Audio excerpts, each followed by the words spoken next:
નમસ્કાર, આપ જોઈ રહ્યા છો ગુજરાતની number 1 news channel news 18 Gujarati. હું છું સિદ્ધાર્થ દોડકિયા। સમાચારની શરૂઆત કરીએ મહાસંગ્રામથી।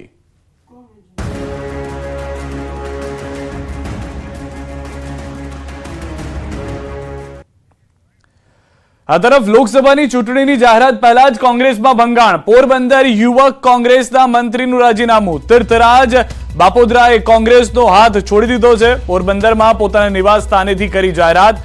આગામી સમયમાં ભાજપમાં જોડાશે તેવી શક્યતા। યુથ કોંગ્રેસના અનેક હોદ્દેદારોએ પણ રાજીનામું આપી દીધું છે।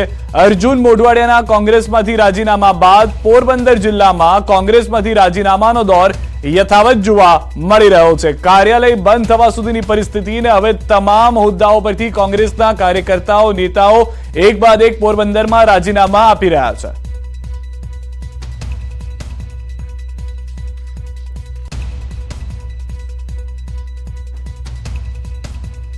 આ તરફ વાહન વ્યવહાર મંત્રી હર્ષ સંઘવીના હસ્તે લોકાર્પણ કરવામાં આવ્યું। અમદાવાદના જીએમડીસી ગ્રાઉન્ડ ખાતે 301 એસટી બસનું લોકાર્પણ કરવામાં આવ્યું। 300 થી વધુ એસટી બસો અમદાવાદ શહેરથી રાજ્યના ખૂણે ખૂણે પહોંચશે। દાદાની સવારી આજે દરેક નાગરિકો સુધી પહોંચશે તેવું હર્ષ સંઘવીએ જણાવ્યું। સાથે જ મંત્રી હર્ષ સંઘવીએ એસટી પરિવારના લોકોને નવો ટાર્ગેટ આપતા કહ્યું કે આ વર્ષે આપણે 27 લાખ નહીં 30 લાખ લોકો સુધી પહોંચવું છે। સાથે જ હર્ષ સંઘવીએ ડ્રાઈવર અને કંડક્ટર ભાઈઓને પણ સલાહ આપી।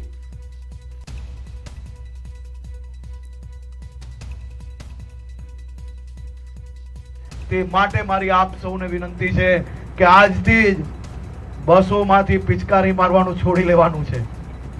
તમે સૌ સંકલ્પ લેશો આજે। ખરાબ આદતો જ છોડી લો, પરંતુ જો આદત ના છૂટે તો એનો બીજો રસ્તો નિકાલજો। આ કાચમાંથી સીધી પિચકારી મારીને રોડ અને આપણી બસો ના બગાડવી જોઈએ। આપણી સૌની ફરજ છે। અમારા કંડક્ટર ભાઈઓ જેટલી મહેનત કરે છે, ડ્રાઈવરો ડ્રાઇવિંગમાં એટલી મહેનત કરે છે, પરંતુ સફાઈમાં હજી બી ડ્રાઈવર ભાઈઓએ વધુ મહેનત કરવાની છે। તો 301 બસ આજે ગુજરાતની અંદર એસટીની વધુ જોવા મળશે રસ્તા ઉપર, પરંતુ સ્વચ્છતા અભિયાનને લઈને પણ ગૃહ રાજ્યમંત્રી હર્ષ સંઘવીની આ ટકોર છે તમામ લોકોને, કારણ કે આપણે જ આ બસ પર સવારી કરવાની છે। જો આ બસ સ્વચ્છ નહીં હોય તો આપણને જ સવારી કરવાની મજા નહીં આવે। જેથી જે પણ ખરાબ આદતો છે, જેમ કે પાન મસાલા ગુટખા ખાવાની જે ખરાબ આદતો છે ને ત્યારબાદ જાહેર રસ્તા ઉપર ગમે ત્યાં થૂકવાની પિચકારી મારવાની આદત છે તે બંધ કરી દેવી જોઈએ તેવું તેમણે કહ્યું છે। સાથે જ ડ્રાઈવર કંડક્ટર ભાઈઓને પણ ટકોર કરતા કહ્યું છે કે આપણે પણ એ ધ્યાન રાખવું કે આ જે બસ છે તે તમામ લોકો સુધી પહોંચતી રહે। 27 લાખનો અત્યાર સુધીનો જે ટાર્ગેટ હતો તે 30 લાખ 3 લાખ વધારી દેવામાં આવ્યો છે। નવી 301 બસ સાથે જ ગુજરાતની જનતાને દાદાની સવારી સરળતાથી મળી રહે તે માટેનું આહવાન કર્યું છે હર્ષ સંઘવીએ। સાથે જ હર્ષ સંઘવીએ કહ્યું છે કે આ જે નવી બસ આવી છે તે તમામ નવી બસ સુરક્ષાની સાથે સાથે સુવિધામાં પણ સંપૂર્ણ જોવા મળી રહી છે, જેનાથી જે જૂની બસ હતી તે બસ કરતા આમાં અપગ્રેડ કરવામાં આવી છે। જીએસઆરટીસીના લોગો હેઠળ આ તમામ નવી બસ દોડાવવામાં આવી રહી છે। અલગ અલગ રૂટ ઉપર કે જ્યાં બસની કમી હતી ત્યાં પણ આ વધુ બસો દોડતી જોવા મળશે। સૌથી વધારે મહત્વની વાત જે હર્ષ સંઘવીએ કહી છે સ્વચ્છતાને લઈને તે પણ જોવા મળે। આ તરફ હોળી ધૂળેટીના તહેવારોમાં પણ મુસાફરોને તકલીફ નહીં પડે તે પ્રકારનું આયોજન એસટી વિભાગનું છે। વાહન વ્યવહાર મંત્રી હર્ષ સંઘવીએ જણાવ્યું હતું એવું દ્રશ્યોમાં પણ આપ જોઈ રહ્યા છો। હોળી ધૂળેટીનો તહેવાર જે ખૂબ મહત્વનો હોય છે, એ બધા જ લોકો રાત દિવસ મહેનત કરીને મજૂરી કરીને પોતાના પરિવાર માટે કંઈક બચાવ્યું હોય એ બચત એમની હોળીના તહેવારમાં ગામડે જતા ખર્ચાઈ ના જાય તે માટે એસટી પરિવારે ગયા વર્ષ કરતા 1.5 ટ્રીપો આ વખતે રાખી છે, જેનાથી કોઈ બી ગરીબ માણસે પ્રાઇવેટ બસમાં ના જવું પડે। એટલી મોટા પ્રમાણમાં ટ્રીપો વધી છે કે જો આ બસો બી ઓછી પડે તો હજી વધુ બસો જોઈએ તો અમે આપીશું। જેટલી બસો જોઈએ એટલી આપીશું, પરંતુ હોળી ધૂળેટીના તહેવારમાં મારા આદિવાસી ભાઈઓની જે બચત છે એ બચત અવર જવરમાં એમની ના ખર્ચાવી જોઈએ। બનાસકાંઠાથી બનાસકાંઠાના જજામ દુધોસણ કસ્ટમ રોડ પર મિથેનોલ ભરેલું ટેન્કર પલટાયા બાદ બનાસકાંઠા પોલીસે સ્થાનિક લોકોને અપીલ કરી છે। સાથે જ અકસ્માત બાદ કેટલાક લોકો દારૂ સમજીને ઝેરી કેમિકલ લઈને જતા રહ્યા હતા, જેથી પોલીસે મોડી રાત્રે જ આસપાસના વિસ્તારમાં લોકોના ઘરમાં દરોડા પાડ્યા હતા અને લઈ જવાયેલું કેમિકલ પકડીને નાશ કર્યું હતું। પોલીસે સ્થાનિકોને અપીલ કરી છે કે આ ઝેરી કેમિકલ છે અને તેનાથી પશુઓ અને માનવને દૂર રાખવું જોઈએ, તેનો નાશ કરી દેવાની પણ પોલીસે અપીલ કરી છે। ગઈકાલે સુઈ ગામના જજામ રોડ પર ટેન્કર પલટી ગયું હતું। ખરાબ રસ્તાને કારણે ટેન્કર પલટતા તેમાં આગ લાગી ગઈ હતી।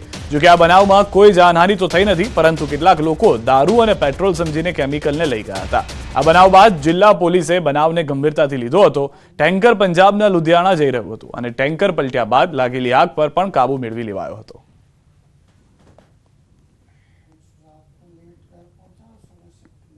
એટલે લોકોને અમારી વિનંતી છે, બનાસકાંઠા પોલીસની વિનંતી છે કે આ કેમિકલનો તમે તરત ને તરત પોલીસને હવાલે કરી દો। અમે અમારી ટીમો બનાવી અને જે આજુબાજુના ગામડાઓમાં જે લોકો લઈ ગયેલા છે એને પણ અમે ઘરના સર્ચ કરવાના છીએ અને જો અમારી પોલીસની ટીમ આવે તમારે ત્યાં તો તમે એને પોલીસને હેન્ડઓવર કરી દેજો, જેથી કરીને અમારે કંઈ કોઈ પગલાં લેવાના નથી, પરંતુ આ માનવ જાત માટે ખતરનાક કેમિકલ છે। એટલે અરવલ્લીના મોડાસામાં સ્કૂલ વાન ભૂગર્ભ ગટરના ખાડામાં ખાબકી। ડીપી રોડ પર ધુણાઈ માતાનું મંદિર પાસે છેલ્લા ઘણા સમયથી ભૂગર્ભ ગટરની કામગીરી ચાલી રહી છે, જેના કારણે ઠેર ઠેર મોટા ખાડા કરવામાં આવ્યા છે। જોકે મંદ ગતિથી ચાલી રહેલી કામગીરીના કારણે સ્થાનિકોને ભારે હાલાકી ભોગવવી પડી રહી છે। આજે સવારે વિદ્યાર્થીઓથી ભરેલી સ્કૂલ વાનને અકસ્માત નડ્યો। શાળાની વાન એક મોટા ખાડામાં ઉતરી જતા લોકોના જીવ તાળવે ચોંટી ગયા।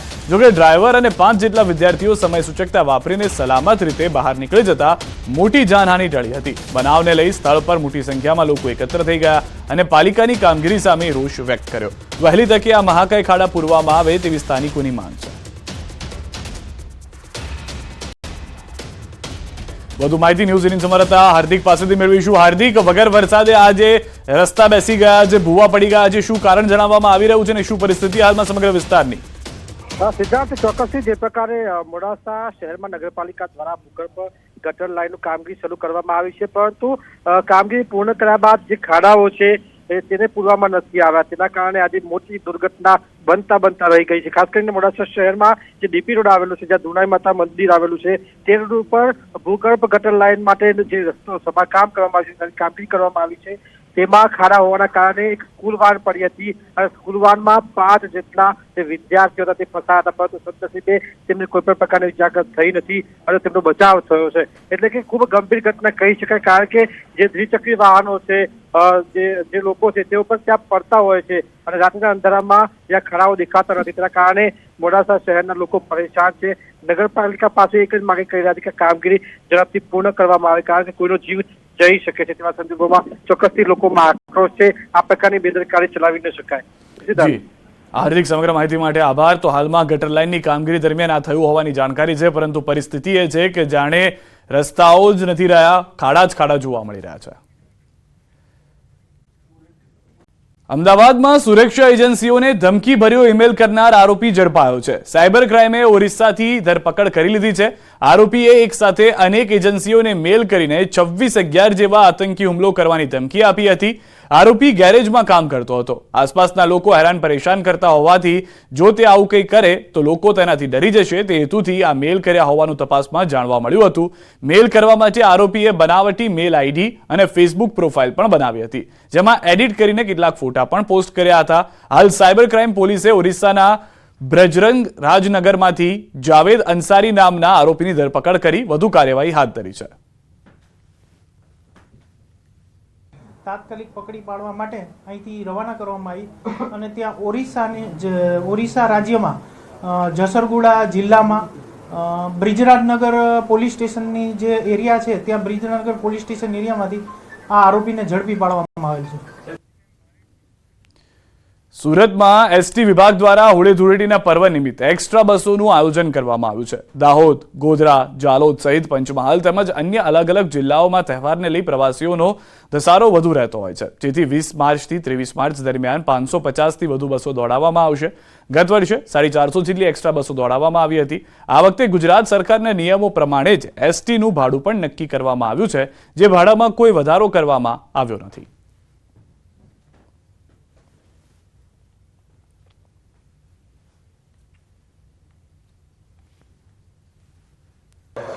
ગયા વર્ષે 450 બસોનું સંચાલન થયું હતું। આ વખતે 550 બસો સાથે અમે સંચાલન કરવાના છે અને ગયા વખતે અમારું 80 લાખ રૂપિયાનું જે આવક થઈ હતી, આ વખતે 1 કરોડ ઉપર આવકનું આયોજન છે।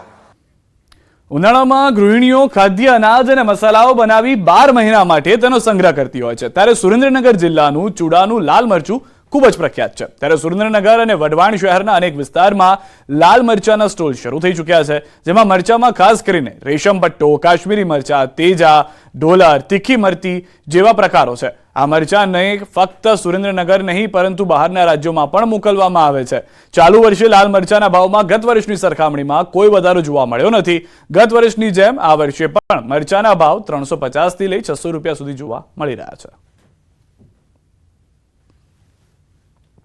350 થી 600 રૂપિયા સુધીના ભાવ છે. લોકો કેમ અહીંથી ખરીદી કરવાનો આગ્રહ રાખે છે?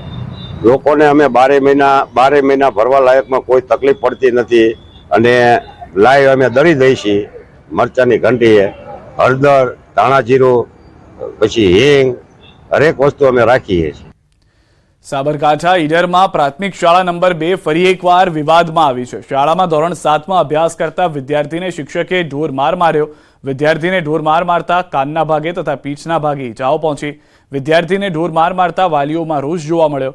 વારંવાર વિવાદમાં આવતી સ્કૂલના શિક્ષક સામે કડક કાર્યવાહી કરવા માંગ કરાઈ છે. કાલે આમ કંડુ ચના ગજી મદદ મારવા પરિવાર કયા ધોરણમાં ભણે છે? 7મું.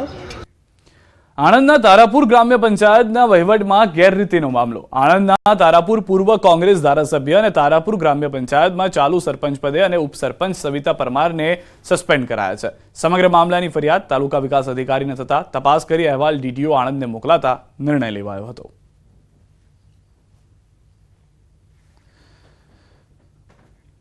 દ્વારકા જિલ્લામાં પોલીસ દ્વારા ઘૂસણખોરી અટકાવવા માટે નવતર પ્રયોગ હાથ ધરાયો છે. દરિયાઈ વિસ્તારમાં ઘૂસણખોરી અટકાવવા માછીમારી કરતી બોટમાં QR કોડ લગાવવામાં આવ્યા. આ પ્રક્રિયાથી દરિયામાં માછીમારી કરતી બોટની સરળતાથી ઓળખ થઈ શકશે. દરિયામાં બિનવારસી બોટની માહિતી મેળવી શકાશે. जितने भी यहाँ पे मछुआरों की बोट हैं उन पे हर बोट पे एक QR कोड स्कैनर लगाया जाएगा, जिसमें जितनी भी बोट की बेसिक डिटेल्स यानी कि बोट के ओनर का नाम, उसका मोबाइल नंबर, उसका रजिस्ट्रेशन नंबर आदि जितनी भी इंफॉर्मेशन है उस स्कैनर के थ्रू मिल जाएगी. કારનો કાચ તોડી લેપટોપ સહિત રોકડ રકમની ચોરી કરનાર ત્રિચી ગેંગના સભ્યોને રાજકોટ ક્રાઇમ બ્રાન્ચે દબોચી લીધા છે. ઝડપાયેલા ત્રિચી ગેંગના તમામ સભ્યો તમિલનાડુના તિરુચિરાપલ્લીના રહેવાસી હોવાનું તપાસમાં સામે આવ્યું છે. આરોપીઓએ રાજકોટના 150 ફૂટ રિંગ રોડ પરથી લક્ઝુરિયસ કારના કાચ તોડી લેપટોપ સહિત 11,50,000ની ચોરી કરી ફરાર થયા હતા. આ મામલે માલવીયા પોલીસ સ્ટેશને ફરિયાદ નોંધાઈ હતી. આ અંગે રાજકોટ ક્રાઇમ બ્રાન્ચે જુદી જુદી ટીમો બનાવી તપાસ હાથ ધરી. ટેકનિકલ સોર્સના મદદથી પોલીસે ત્રિચી ગેંગના સભ્યોને પોલીસે દિલ્હી ખાતેથી ઝડપી પાડ્યા. પોલીસે આરોપી પાસેથી 8,62,000નો મુદ્દામાલ જપ્ત કર્યો. પોલીસે આરોપીઓની પૂછપરછ કરતા આરોપીઓએ રાજકોટ, માલવીયાનગર, જામનગર પોલીસ સ્ટેશન, અમદાવાદના વસ્ત્રાપુર તેમજ દિલ્હીના મધુવિહાર અને શેખપુર પોલીસ સ્ટેશનના ગુના અંગે કબૂલાત કરી છે. તો સાથે આરોપીઓએ નવેમ્બરથી માર્ચ મહિના દરમિયાન 11 જેટલા ગુનાને અંજામ આપ્યો હોવાની કબૂલાત કરી છે.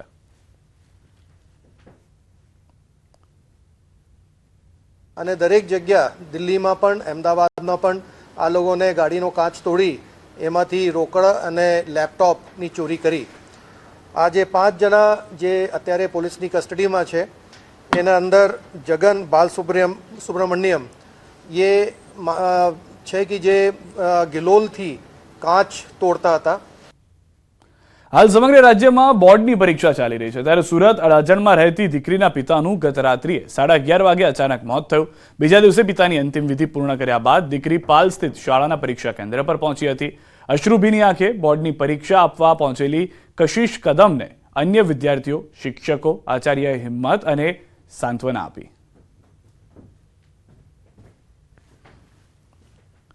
બનાસકાંઠાના ભાભર પોલીસની સરાહનીય કામગીરીનો વિડીયો વાયરલ થયો. ભાભરમાં પરીક્ષા આપવા નીકળેલા વિદ્યાર્થીને અકસ્માત નડતા પોલીસ ઘટના સ્થળે પહોંચી ઇજાગ્રસ્ત વિદ્યાર્થીને સારવાર માટે હોસ્પિટલમાં લઈ ગઈ. વિદ્યાર્થીના પગના ભાગે ઈજા પહોંચતા પોલીસે વિદ્યાર્થીની સારવાર કરાવી અને તેને વર્ગખંડ સુધી પહોંચાડ્યો. વિદ્યાર્થીને પોલીસ જીપમાં પરીક્ષા કેન્દ્ર સુધી પહોંચાડતો વિડીયો વાયરલ થયો. ભાભર પોલીસની માનવતા મહેકી.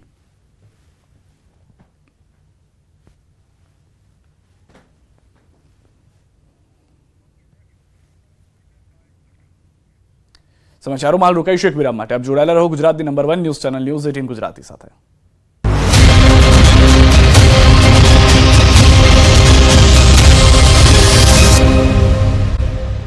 ખેર નથી. ગુલ્લીબાજ કર્મચારીઓ સામે થશે કાર્યવાહી. ભાવનગર મહાનગરપાલિકા કર્મચારીની મેડિકલ લીવની સંપૂર્ણ ચકાસણી કર્યા બાદ જ અપાશે રજા. મહિલા જુનિયર ક્લાર્ક સામે તપાસ બાદ મનપાએ કરી છે કાર્યવાહી. મેડિકલ લીવ લેનાર મહિલા કર્મચારીના ઘર પર પીઆરઓ અને સ્ટોર વિભાગના અધિકારીઓ પહોંચ્યા. સ્વસ્થ હોવા છતાં મેડિકલ લીવ લેવા બદલ મહિલા કર્મચારી સામે કરી કાર્યવાહી. મહિલા કર્મી સ્વસ્થ હોવા છતાં મેડિકલ સર્ટી રજૂ કરીને રજા લીધાના કર્યા હતા આક્ષેપ. વિવાદ વધતા મહિલા કર્મીએ ધરી દીધું સ્વૈચ્છિક રાજીનામું. કોર્પોરેશને રાજીનામું નામંજૂર કરીને કાર્યવાહી કરી. તો હાલમાં જે જાણકારી મળી રહી છે, અનેક સરકારી અધિકારીઓ જો આ રીતે લીવ લેતા હશે તો તેમની સામે પણ કાર્યવાહી કરવામાં આવશે. ભાવનગર મહાનગરપાલિકાની અંદર આ ઉદાહરણ બેસાડવામાં આવ્યું છે કે જ્યાં આગળ એક મહિલા કર્મચારી લીવ લઈને બેઠા હતા કે મેડિકલ લીવ છે, તેઓની તબિયત નાદુરસ્ત છે, ખોટું સર્ટિફિકેટ પણ રજૂ કરવામાં આવ્યું, પરંતુ તપાસ કરતા માહિતી ચોંકાવનારી હતી. કારણ કે મહિલા સ્વસ્થ હોવા છતાં તેઓએ આ રીતે લીવ લીધી હતી. તેઓ સામે કાર્યવાહીની શરૂઆત કરવામાં આવી. વિવાદ વધી ગયો તો મહિલા કર્મચારીએ રાજીનામું ધરી દીધું, પરંતુ મનપાએ રાજીનામું ન સ્વીકારી અને કાર્યવાહી યથાવત રાખી છે. મેડિકલ લીવની સંપૂર્ણ ચકાસણી કર્યા બાદ જ હવે રજા મળશે. મહિલા જુનિયર ક્લાર્ક સામે તપાસ બાદ કાર્યવાહી કરવામાં આવી રહી છે. વધુ માહિતી ન્યૂઝ એટીન સમર્થન નીતિન પાસેથી મેળવીશું. નીતિન, શું આ વારંવાર થતી ઘટનાઓ છે ભાવનગરમાં કે જેના કારણે આ સરકારી પગલાં લેવામાં આવી રહ્યા છે? વધુ શું માહિતી? જી, ચોક્કસ વાત કરીએ તો મહાનગરપાલિકાના કમિશનર છે તે અત્યારે કહી શકાય કે આકરા પાણી છે. ઘણા કિસ્સાઓ સામે આવતા હતા કે મેડિકલની રજાઓ મૂકી અને અધિકારીઓ અને કર્મચારીઓ છે તે પોતે રજાઓ ભોગવતા હોય છે. ત્યારે આવી અનેક ફરિયાદો મળતા મહાનગરપાલિકા દ્વારા એક જે એના કર્મચારી છે તેમના પણ સીસીટીવી સામે આવ્યા છે. એટલે હાલ મહાનગરપાલિકાના કમિશનરે આ મહિલાને નોટિસ આપી છે અને જવાબ માંગ્યો છે. તેમના ઘરે મહાનગરપાલિકાની ટીમ દ્વારા ચેક કરવામાં આવ્યું હતું કે ખરેખર મેડિકલ જે રજા મૂકી છે કે રજા મૂકવાનો જે હેતુ છે તે એમાંથી સામે આવે છે કે કેમ, પરંતુ તેમાં તે મહિલા છે તે સ્વસ્થ હોવાને કારણે મહાનગરપાલિકાના કમિશનરે છે તેઓએ તેમને નોટિસ આપી છે. ત્યારે આ મહિલા દ્વારા પણ તેઓને પોતે જોબમાંથી રાજીનામું આપતા એનું રાજીનામું સ્વીકાર્યું નથી. જી, આભાર સમગ્ર માહિતી બદલ નીતિન. તો હાલમાં કમિશનર એક્શનમાં હોવાની જાણકારી મળી રહી છે. સાબરકાંઠાના વડાલીમાં ખેડૂતોએ આંદોલન સમેટી લીધું છે. પ્રશાસને પાક નુકસાનીનો સર્વે કરવાની ખાતરી આપ્યા બાદ ખેડૂતોએ આંદોલન પૂર્ણ કર્યું. નુકસાનીનો સર્વે કરવાની ઉગ્ર માંગ સાથે ખેડૂતોએ સ્ટેટ હાઈવે પર ચક્કાજામ કર્યો હતો. સાથે ચૂંટણી બહિષ્કારની પણ ચીમકી ઉચ્ચારી હતી. મહત્વનું છે કે માર્ચની શરૂઆતમાં જ રાજ્યમાં કમોસમી વરસાદ પડ્યો હતો, જેમાં સાબરકાંઠાના વડાલી તાલુકામાં વરસાદ સાથે કરા પડ્યા હતા, જેથી વડાલી તાલુકાના ખેડૂતોને ભારે ફટકો પડ્યો. ઘઉં, રાયડા, જીરું સહિતના પાકને મોટું નુકસાન પહોંચ્યું હતું.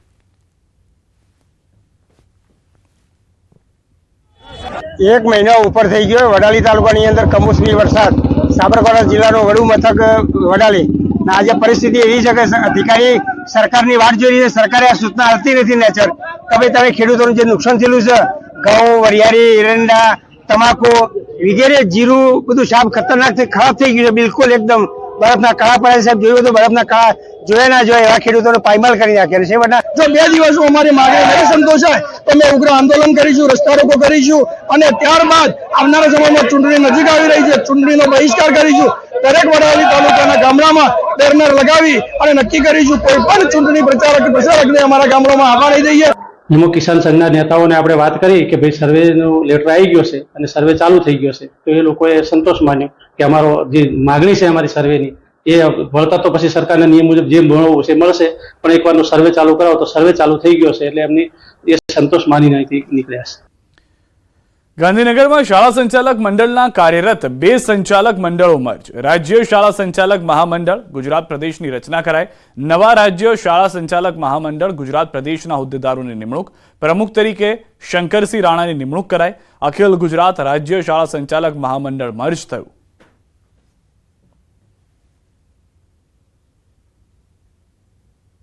ગુજરાત રાજ્ય સરકારને લાગે વળગે છે ત્યાં સુધી ઓપીએસ ની સામે એનપીએસ, ગુજરાત સરકારને એનપીએસ ના અનુસંધાન સમજૂતીના ભાગરૂપે સંચાલક મંડળે જે તે વખતે રજૂઆત કરેલી છે. આજે પણ એ રજૂઆતમાં અમે ક્યાંક જોડાયેલા છીએ, જોતરાયેલા છીએ. પરંતુ ઓપીએસ વાળી જે વાત છે એ ભારત એટલે દેશ કક્ષાની બાબત છે. એટલે બને ત્યાં સુધી જ્યારે દેશની કોઈ વાત આવે ત્યારે રાજ્યને લાગે વળગે ત્યાં સુધી દેશના કર્મચારીના હિતમાં ગુજરાત એમની સાથે રહે એવી અમારી માગણી છે. રાજકોટમાંથી પસાર થતા 3 ટ્રેનોને વાંકાનેર સ્ટેશન પર સ્ટોપેજ આપવામાં આવ્યું છે. મોરબીને લાંબા અંતરની વધુ ટ્રેનોના સ્ટોપ આપવાની માંગ કરવામાં આવી હતી, ત્યારે રાજ્યસભાના સાંસદ કેસરી દેવસિંહ ઝાલા દ્વારા લીલી ઝંડી આપીને આ સુવિધાનો શુભારંભ કરવામાં આવ્યો હતો. રાજકોટ ડિવિઝનમાંથી પસાર થતી Porbandar Santragachi Kaviguru superfast express, Okha Shalimar superfast express, Bandar Shalimar superfast એક્સપ્રેસને મોરબીમાં સ્ટોપેજ આપવામાં આવ્યું છે. રેલવે મંત્રી શ્રી અશ્વિની વૈષ્ણવ સાહેબ અને આપણા ગુજરાતના દર્શના જરદોશજી બંનેને આ સ્ટોપેજ માટે માંગણી અમે કરેલી હતી. એટલે આખા જિલ્લાને લાભ મળે, ખાસ કરીને આપણો ઔદ્યોગિક વિસ્તાર છે તો એના અંદર ઉદ્યોગકારોને પણ લાભ મળે એના માટે આ મૂકવામાં આવ્યું હતું. સમાચારોમાં અત્યારે બસ આટલું. દેશ પ્રદેશની તમામ ખબરો માટે આપ જોડાયેલા રહો ગુજરાતની number 1 news channel news 18 Gujarati સાથે.